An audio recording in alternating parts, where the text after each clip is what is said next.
तलाक। तलाक लेना देना सही या गलत? आइए कहानी के माध्यम से समझते हैं। राधा बस रोए चली जा रही थी।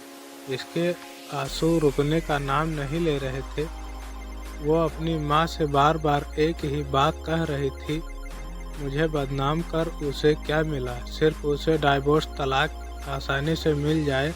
उसने मेरा नाम गैर मर्दों के साथ जोड़ दिया, मेरी ज़िंदगी नरक बना दी। मेरे पति होते हुए खुद मुझ पर ये इल्ज़ाम लगा रहे हैं। ये वही इंसान है जो कल तक मेरे लिए सब कुछ करने को तैयार थे, दिन को रात कहने को तैयार थे। आज अपने अहंकार में नीचा दिखाने के लिए मुझे तलाक दे रहे हैं। मेरी गलती क्या है? अपने और अपनी बेटी के लिए आवाज़ उठाना। अब लोग भी मुझे अजीब नज़रों से देखते हैं, गंदी बातें कहते हैं। रास्ते पर चलना मुश्किल हो गया है। सहेलियों ने भी मुंह फेर लिया है। बस कुछ ही मुझे समझती हैं और मेरे साथ है माँ, आपका भाई बहन का साथ और बेटी का प्यार साथ मेरा हौसला बढ़ाता है। मैंने भी फैसला कर लिया है। मैं लोगों के ताने से, बदनामी से डरूंगी नहीं, ना ही झुकूंगी, ना ही रुकूंगी। अपने आत्म और हक के लिए बिना थके लड़ूंगी। लोगों से, उस इंसान से जिसमें इंसानियत ही नहीं रही। और फिर शुरू हुए कोर्ट कचहरी के धक्के, पैसों की और समय दोनों की बर्बादी पर कोई दूसरा रास्ता नहीं दिखा रहा था। सबसे बड़ा दुख झटका उस वक्त लगता था राधा को, जब उसका पति कोर्ट में सामने खड़े होकर गंदी बात बोलता था। वो बहुत मायूस हो जाती थी। कभी कभी सब कुछ छोड़कर कहीं दूर भाग जाना चाहती थी, पर उसका अंतर्मन उसे झकझोर देता था। तुम ऐसे पीछे नहीं हट सकती, तुम चुप नहीं रह सकती। और राधा फिर हिम्मत कर खड़ी हो जाती, अपनी बेटी के हक के लिए सोचती, मैं मजबूत बनूंगी तभी बेटी को मजबूत बना पाऊंगी। जैसे जैसे कोर्ट में केस आगे बढ़ रहा था, राधा का आत्मविश्वास भी बढ़ रहा था। राधा बेझिझक अपना काम करने में लगी तो उसे महसूस होने लगा था लोगों के सामने एक अच्छी शादीशुदा ज़िंदगी दिखावा करना बहुत गलत था। अगर उसने कुछ लोगों को भी सही बात बताई होती, अपनी परेशानियां बताई होती, तो आज ये दिन देखना पड़ता।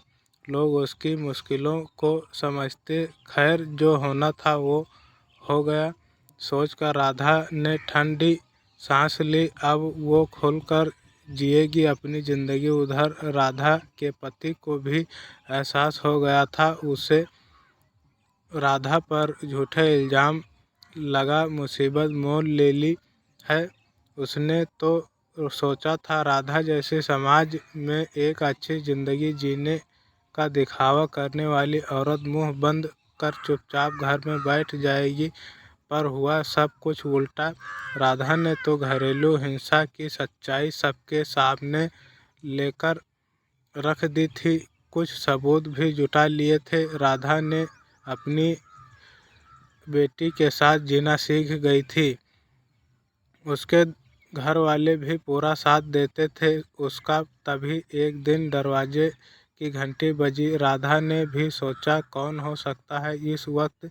जब देखा तो वो अचंभित रह गई। दरवाजे पर उसका पति खड़ा था। उसने राधा से पूछा, अंदर आ जाऊं? राधा ने कुछ सोचा, हाँ बोल कर उसे अंदर आने दिया और पूछा, अब क्यों आए हो? वो बोला, मुझे माफ़ कर दो, मुझसे गलती हो गई और घर वापस चलो, मैं तुम्हें और अपनी बेटी के बिना नहीं रह सकता। अचानक आए इस बदलाव से राधा सोच में पड़ गई थी कि वो समझ नहीं पा रही थी, पर उसका पति केस वापस ले साथ में सुखी जीवन बिताने की बात कर रहा था। उसने राधा से कहा, चलो तो थोड़ा सोचकर जवाब देना, पर राधा का जवाब तो तैयार था। उसने साथ जाने से मना कर दिया और बेटी ने भी बोल दिया, मैं मम्मी के साथ ही रहूंगी। राधा का पति ये बोलकर तुम ठीक नहीं कर रही हो वहां से चला गया। पूरी रात वो सोचती रही, उसने गलत निर्णय तो नहीं लिया। क्या मुझे अपनी बेटी के अच्छे भविष्य के लिए साथ चले जाना था। बेटी को माँ बाप दोनों मिल जाते, शायद सच में उनकी सोच बदल गई हो। सोचते सुबह हो गई। सब घर वाले भी सोच में थे, क्या किया जाए, इंसान बदल भी तो सकता है। पर सबने समझदारी दिखाई, कुछ दिन इंतजार करने का सोचा। तभी केस की तारीख भी आ गई। राधा ने सोचा था आज के पति के व्यवहार से पक्का निर्णय ले लेगी, और जो हुआ सोच से बाहर था। पति का वही रूप पाया। राधा आज भी अपनी बेटी के लिए लड़ रही थी। बस एक बात बोल सोचती है, उस दिन उसका पति बदला रूप ले घर क्यों आया था। क्या साथ जाना सही था, या अपने हक, अपने आत्मसम्मान के लिए लड़ना। आप सब कमेंट करके ज़रूर बताएं। साथ ही साथ वीडियो को लाइक, शेयर, सब्सक्राइब करें। धन्यवाद। जय हिंद, जय भारत, वंदे मातरम।